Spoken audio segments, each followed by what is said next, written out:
ตื่นมื้อหนึ่งซึ่งเดินทางจากเสียงขว้างไปหินบุญมื้อนี้สิพักอยู่แถวกองรอใกล้ๆกองรอแหละนี่กำลังเดินทางออกเสียงขว้างเส้นทางขั้วมือนี่ก็ทางไปให้หินทงให้หินหนึ่งนี่มาขั้วมือนี่เนาะแต่ว่าจุดเสียงขว้างจะมีบอนท่องเที่ยวโด่งดังโดยเฉพาะทงให้หิน1 2 3เมืองคูนเมืองเก่าอันนี้ก็คือเส้นทางไปทางเมืองคูนแล้วก็ผ่านที่ว่าทางหอมเขาทงให้หินหนึ่งตัวที่1แล้วก็ตัวที่2ที่3ไปทางเดียวกันนี่แหละตอนนี้ทางหน้านี่เลี้ยวขวาก็ไปทางเมืองฟ้าใสไปให้หินทง2ทง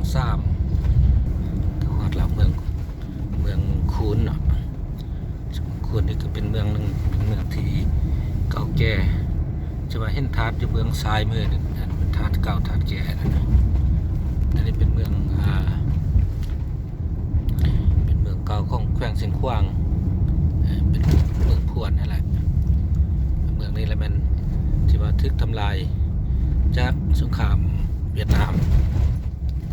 ก็คือเวียดนามวอร์หรือว่า Secret War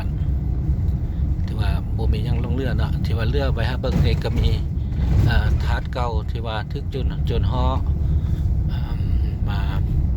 บุญสะดมเอาทรัพย์สมบัติจะมาขุดมาค้นมีถาดฝุ่นแล้วก็มีอีกถาดหนึ่งตัวที่ว่ายังท่านได้ซ่อมแปลงลืมซื้ออย่างซึ่งตัวนี้เนาะเบื้องซ้ายมือได้เห็น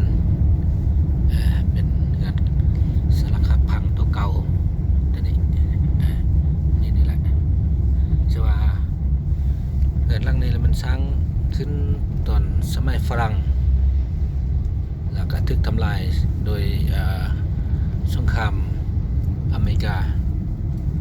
สงครามเวียดนามตอนนี้ทางแบงบนวัดนี่เนาะไปซื้อเมืองมอกแล้วขว้าไปปักสันนี่ก็เป็นวัดที่เก่าแก่สร้างขึ้นในศตวรรษที่14แต่ว่าก็ถูกทำลายด้วยระเบิดของมื้อนี้จะเดินทางด้วยรถตู้โตโยต้ารุ่นล่าสุดที่ว่ารุ่นใหม่ๆใส่ประตูรีโมทแล้วก็พร้อมด้วยแขก2 คนแล้วก็โซเฟอร์สุดหล่ออันนี้ไปนำกันแหละวันนี้ลงเรือลำเดียวกันละเป็นกันทางกันเป็นเนาะบางบอนกับปวดเพพังบางบอนก็ดีแต่กับผู้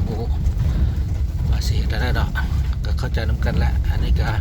เป็นเรื่องของผู้ใหญ่เขาคนเล็กน้อยเขาก็บอกเกี่ยวดอกติดตามบังเด้อ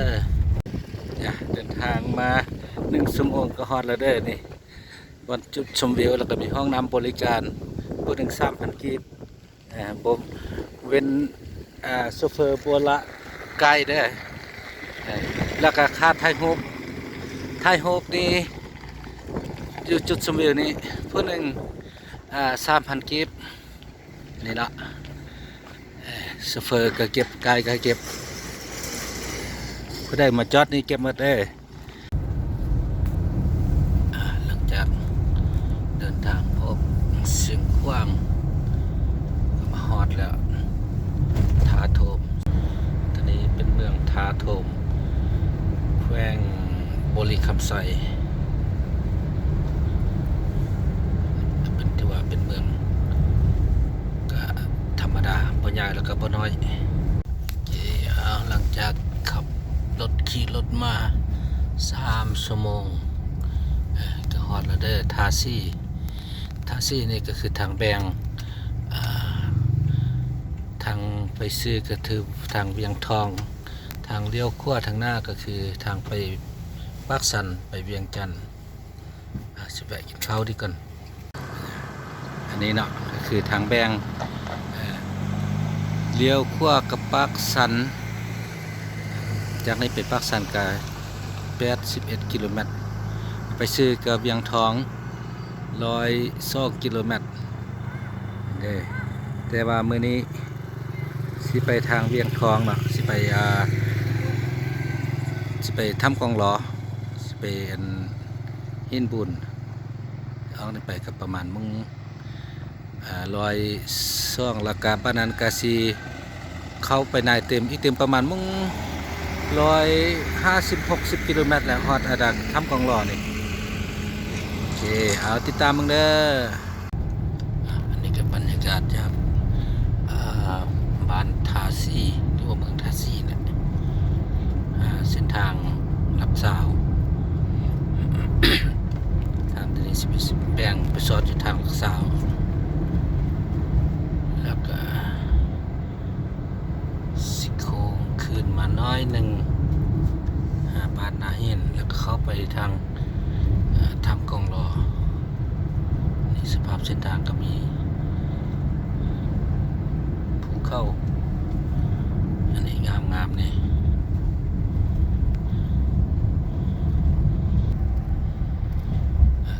ก็คือเมืองเวียงทอง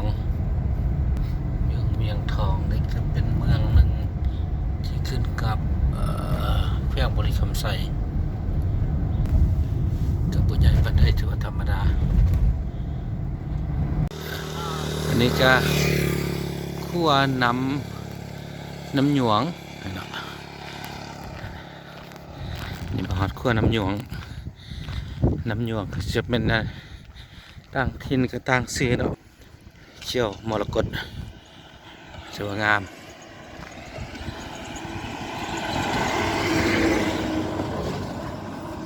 ออกทาซีไปหาด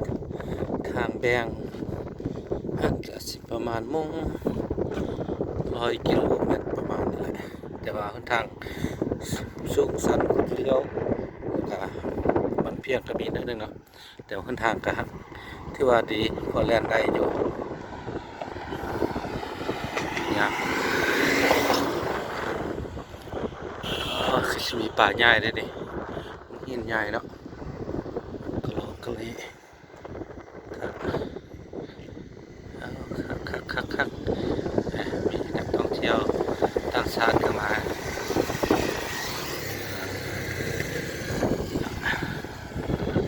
บรรยากาศดีเพราะเราเคยมาเบิ่งเด้อทางนี้เด้อทางทาซีลัดออกมาทางลักซาวไปทางนาหินบุญลองเบิ่ง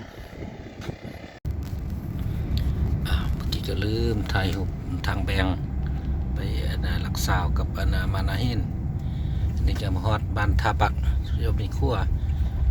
พาเบิ่งเด้อเบิ่งขั้วนี่เด้อนี่เนาะบ้านทาบักอันนี้ขั้วน้ำเถินนี่เด้อขั้วน้ำเถินเป็นแรงสำคัญ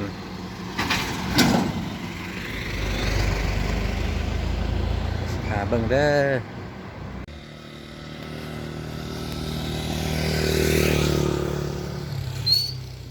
น้ำเทินงามธรรมศาสตร์เนาะแล้วก็มีเฮือนพักของแฮมนี่ทางหน้านี่เป็นบอนพักบอนเสาเรียกให้คนมาเล่นมาเที่ยวเพราะได้มีโอกาสก็มาเด้องาม